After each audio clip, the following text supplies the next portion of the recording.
Bonjour à toutes et à tous. Vous l'avez peut-être vu, j'étais il y a quelques semaines rapporteur d'une proposition de loi visant à mieux préparer l'ouverture à la concurrence du réseau de bus parisiens et de petites couronnes.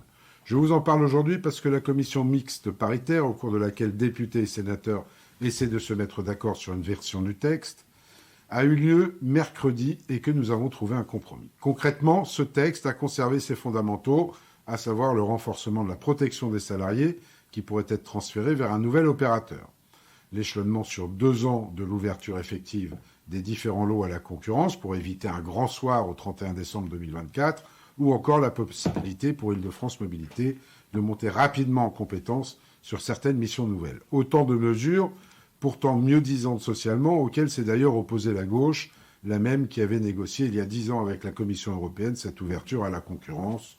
Cherchez l'erreur.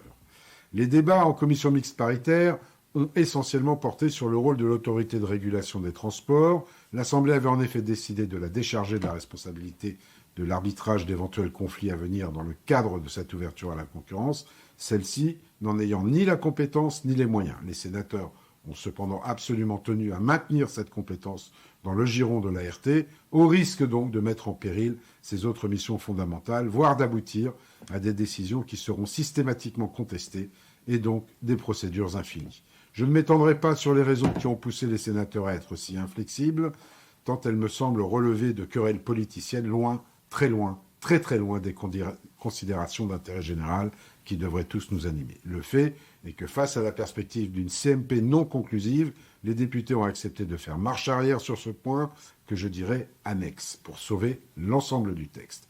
D'ici 2 semaines, le texte devrait donc être définitivement adopté par le Parlement, permettant ainsi de mettre en place un cadre législatif optimal pour la réussite de cette ouverture à la concurrence. Dans le strict respect des compétences de chacun, il revient maintenant à Île-de-France Mobilité de mettre tout en œuvre pour atteindre cet objectif. Il y a encore beaucoup de travail. À très vite, les amis.